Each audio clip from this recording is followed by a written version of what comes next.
So, first order of business. Do you like my sweatshirt? So I made this. This is my new merch. I feel very anxious to announce it. I don't know why. I think it's because I designed it myself. Those are my eyeballs. And I'm not a graphic designer by any means, but I've been really wanting to challenge myself in trying out different creative things. And I had a vision in my head for a couple different things for merch, and I wanted to try my hand at it and just, try it for myself and see if I liked it and if it would turn out okay. I'm a big fan of how it turned out, and I just wanted to show you the other variation of merch that I also designed. Well, also this comes in t-shirt form as well, but the other variation that I made is for my physical media people who collect physical media. It could be any kind. This is not necessarily horror related only, but I mean, I love this crew neck. I also have crew necks and other, t-shirts in this one as well, and colors. There's different colors. I'm just a black t-shirt, hoodie, crew neck type person, so that's why. But there are a bunch of different colors this time around for different people, so whatever floats your boat. But yeah, physical media or die. This is for my fellow millennials or just people who like to collect physical media, whether it be CDs, VHSs, DVDs. Let me know what you think of it down below. I would love some constructive criticism if you'd like. This design is pretty much finalized, but if there's anything you want to see merch-wise from me moving forward, I would love to hear your feedback. Also, I just hit 200,000 subscribers last night while I was sleeping. Thank you so much. This video is going up on a Friday. I'm filming this on a Tuesday, but still, thank you so much for 200,000. It's so cool that I'm launching my merch around the same time as hitting 200,000 around the same time of a new year. It just feels like such a good way to start off the new year, and I could not be more grateful. So all of that being said, I'll have my merch link down below. We're gonna talk about all of the most anticipated horror movies of 2022 that are coming out this year. Usually I do my personal anticipated, but I decided to go over pretty much everything that has been announced thus far, like the bigger releases for this year, and share my thoughts on them. So you're gonna wanna get your calendars ready, or a pen and paper or something, so you can write all of these things down. I have a lot of dates for releases when these movies are coming out, so make sure you take some notes. I think 2021, we got some really good horror. It's not my favorite year by any means, but we got a lot of original horror. However, 2022, although looks promising, I do fear that we're getting a lot of franchise stuff, and I'm not sure why we're just still in this franchise era of remakes, reboots, and sequels. I really would like to move on from that. We get original horror every single year. I'm not complaining fully, but majority of what horror is given right now are reboots, remakes, and sequels. But 2022 is going to deliver us some amazing movies, not just in the horror genre. I'm really excited for Batman. Anyone else? And I think there's a couple on here that are technically not horror that I'm also excited about that I just wanted to mention in case you're like me and like these kind of movies. So we're going to talk about a few non-horrors as well. So all of that brings us to our first movie of the year, obviously, Scream 5, which comes out January 14th. Now, that is 4 days after my oral surgery that I'm having, so I'm not going to be able to talk properly for probably a week or so. So that review is going to be delayed, but I will review it within a ranking video for all the Scream movies. So while I'm recovering, I just bought all the Scream movies on DVD. So I will be rewatching all of those and getting prepared for my ranking video. So when I come back after my surgery, that'll be the video that I do. I know a lot of people are really excited about Scream 5. I am not. I am in the sense that I like the franchise. It's fine, but as I mentioned, I just bought them all on DVD. It wasn't really a franchise that I sought out to own. So now I will own them, but it wasn't a priority to me. I'm not sure why or what it is about Scream that just isn't my favorite. I'm not sure. A lot of people love it. It's a lot of people's favorite horror franchise. It's just not mine. I think because it's more traditional slasher and less psychological type supernatural horror, which is typically what I gravitate towards, but I do like a lot of slasher movies. I mean, Texas Chainsaw Massacre is one of my favorite movies of all time, so I do enjoy a slasher movie, but something about the Scream franchise just is not my favorite. I like them, but I'm not that excited about Scream 5. I just have really low expectations for every single new franchise installment that we're getting this year. I just don't know why. I really enjoyed Halloween Kills, and Halloween from when did that come out? 2017, 18, something like that. I enjoyed them, but they're just not don't get me super excited about the horror genre, you know? The next release that we have in 2022 will be Orphan First Kill that comes out on January 28th. This is gonna go either way for me because I have pretty low expectations for this sequel. One, not a lot of people are really talking about it. I think it's gonna go direct to streaming, if I'm not mistaken. Like, I don't think it's going to have a theatrical release. I really love Isabel Fuhrman, and I'm excited to see her act in this. I'm not sure just where they're gonna go with it, what they're gonna do with it. I know it's kind of an origin story for Esther, so given her age, I'm just not sure about it, you know? There's something about it that I have hesitations and reservations about, so I'm not that excited. We'll see, I guess. Also, if there's any movies in this that are coming out this year that you want me to do individual reviews for, please let me know. If you want me to sit down and do like a whole in-depth video reviewing them, just tell me which ones you want to see. Okay, so the first non-horror release of the year that I'm super excited about is Moonfall, that comes out February 4th. I had to include this one because it's my most anticipated movie of the year. I'm just gonna say that. It's not a horror by any means. Apocalyptic space drama. I'm definitely going to track this one down in IMAX because I have yet to see a space drama in an IMAX theater, and I just feel like that's the way to experience it. So it comes out when I'm going to be in LA, so I'm not going to see it for about a week or so after it comes out, but I'm not going to review it anyway, so it's not time sensitive, but I am just so excited for Moonfall. The cast is great. Patrick Wilson, Halle Berry, it's just going to be so good. So I'm very, very excited about this one. It's kind of weird because I have low standards when it comes to space dramas, but it's my favorite genre of movie of all time. But I will literally enjoy any kind of space drama or apocalypse drama. I'm gonna like it. Next up, we have Texas Chainsaw Massacre that comes out February 18th. You'd think I'd be excited about this one. As I just said, Texas Chainsaw Massacre, the original, one of my favorite movies of all time. Not that excited. I just have low expectations for all of these, all the franchise movies. I don't want to be negative. You know, I wish I was more excited about them. And I'm just doing that on purpose, so I have like a pleasant surprise, you know? It's like, oh, that was nice, you know, because I don't have any expectations. I'm really trying to like curb my anticipation for a lot of things just so I don't critique it that hard. Like I want to go in and enjoy it. I don't want to be like super critical about them constantly, even though reviewing horror movies is my job. But there's so many Texas Chainsaw Massacre movies already, including within this century.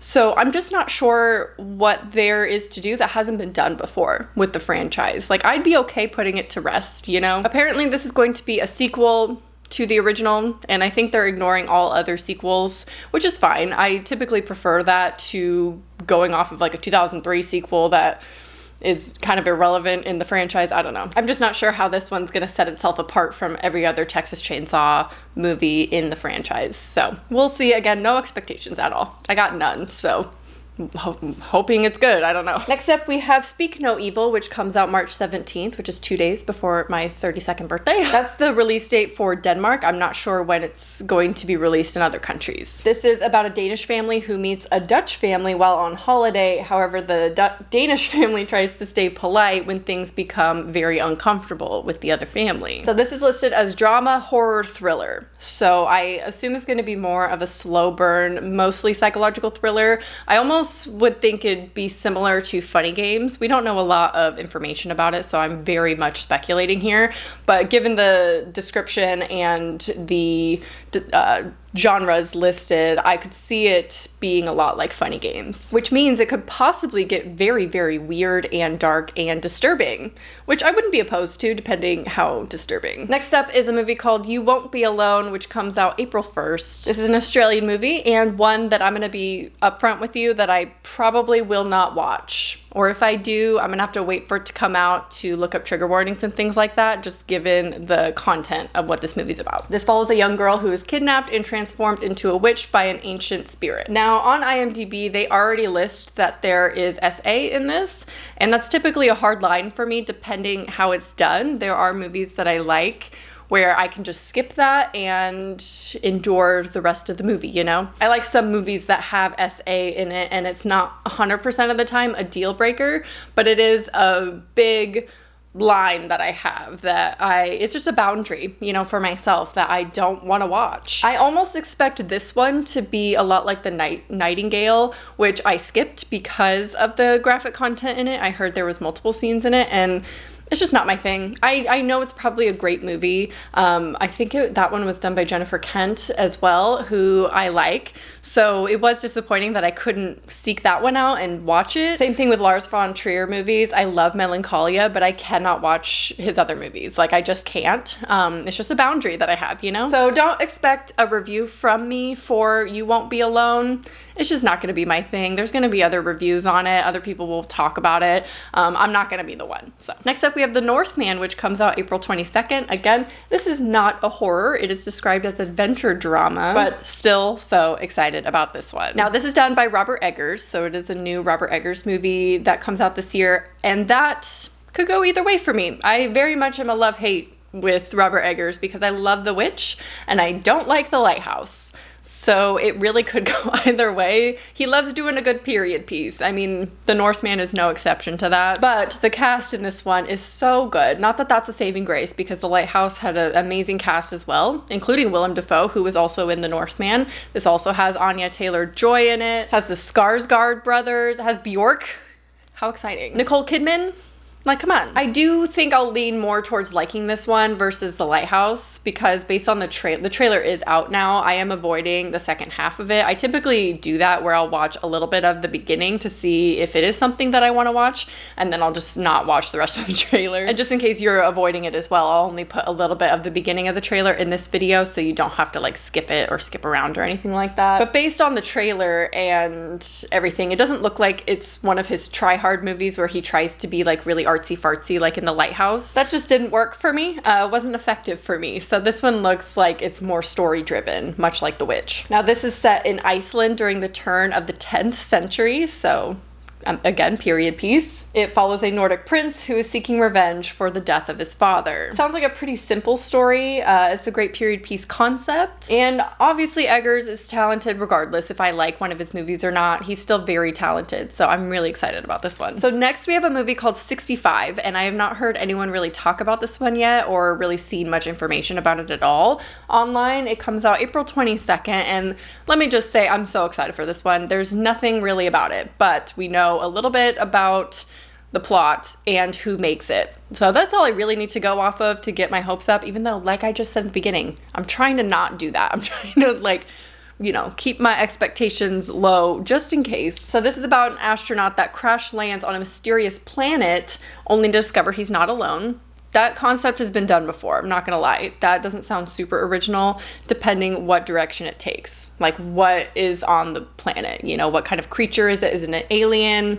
What is it? So this is done by Scott Beck and Brian Woods, who brought us A Quiet Place and Haunt. Both movies I love. I've pretty much loved every single thing that they've done, so very excited. Also, it seems like Sam Raimi is involved in this somehow because his production company is cited on IMDb, and also I saw an article that kind of talked about him being the director for it, even though on IMDb it lists Scott Beck and Brian Woods as the directors, so not sure about that, but he is involved in some way. Also, it will star Adam Driver, I assume, as the lead. That's my guess. And it is described as a sci-fi thriller, so possibly not a horror movie. And the only hesitation I really have about it is that it just seems like it's been done before, like the concept. But we'll see how it goes. It sounds like it could be a like space thriller movie, which would be so good to get this year. Oh my gosh. Next up, we're going to talk about The Black Phone that comes out June 24th. So this is based on a book by Joe Hill, who is Stephen King's son, that follows a 13-year-old boy kidnapped and held hostage in a basement by a mass killer when the phone on the wall starts to ring and he can hear the voices of his previous victims on the phone. Now, I wasn't too excited when I heard about this. I'm still not excited about it. I see a lot of people are excited about it. I read one book from Joe Hill. I read Heart-Shaped Box in 2020, and it was my least favorite book that year. It's just not for me. I'm not really a huge fan of his writing style. I don't really want to seek out his other books, even though people have told me Nosferatu is a lot better, and also Horns is really good. I just don't know if he's the author for me. I haven't read anything else though from him, so I don't want to judge it too harshly. And also this is an adaptation of a story that he wrote, not necessarily only involves him to the sense that he wrote the original story it's based on, so the movie could be 10 times better than the actual book, who knows. What does make me more excited when I discovered that Scott Derrickson is going to be the director on this, who gave us The Exorcism of Emily Rose and Sinister, both movies that are just so good. So that's the biggest reason I'm holding out hope here. Also, Ethan Hawke plays the murderer, so we'll see. We'll see. I don't know. So now onto my most anticipated horror movie of the entire year. Obviously, Moonfall is probably gonna be my favorite movie of the year, but horror movie, Nope, by Jordan Peele, that comes out July 22nd. Now we have Daniel Kaluuya, I think that's how you pronounce his name, Stephen Yeun and Keke Palmer starring in this, so I think it's gonna be really good. We know nothing about the plot yet. We just have the movie poster, which looks pretty good. So we're gonna see what's going on. I love a good Jordan Peele movie. Obviously, Get Out and Us are iconic. I loved both of those so much. I haven't liked everything that he's worked on in the past, but when it comes to his originals, I think it's pretty much a given. He's very talented. I love his horror style and how he interprets the horror genre, so I'm very, very excited for Nope. So the next one is another one that's going to be very highly anticipated by pretty much every single person. It's not even listed as a horror movie, so I think it's gonna transcend genre lovers here, and that is Don't Worry, Darling. This comes out September 23rd and is described as a psychological thriller, and it's directed by Olivia Wilde and stars Florence Pugh and Harry Styles.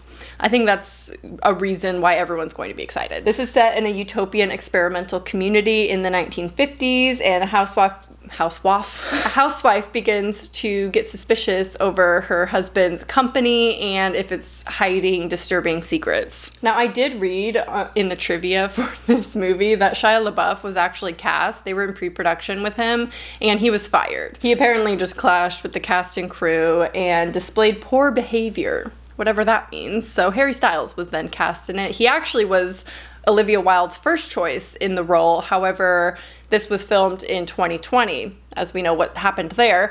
So Harry Styles was supposed to be on tour in 2020, but was canceled because of the pandemic. So then his schedule freed up and he was able to do the movie. Okay, next up, Halloween Ends, of course. October 14th is when this one comes out. Ironically, out of all the franchise installments that we have coming out in 2022, this is the one that I'm really excited about. It's very strange. Why would I not be excited about Texas Chainsaw? But I'm excited about Halloween Ends. I don't know. I think I'm excited about this because I loved Halloween Kills. I'm in the minority there that really, really liked that movie. However, a lot of people say that that's more of a filler movie and just there to like kind of progress the plot, and then the last one will be like where all the story happens and how it all gets wrapped up, and so that one's expected to be really good. I do have my doubts that it won't be as bloody as Halloween Kills, because obviously they just jam-packed that one full of kills and deaths and gore and everything like that. I definitely don't think Halloween Ends is going to be like that, because I think it's going to be more story driven. I enjoyed the other two in the trilogy though, so I really do have high hopes for this one, and I am very excited about it, even though it's a franchise still. But the other two were done really well, so I have that to go on. So I think that's why I'm okay getting my hopes up for Halloween Ends. Next, we have Evil Dead Rise, which comes out October 21st. Not excited about this one.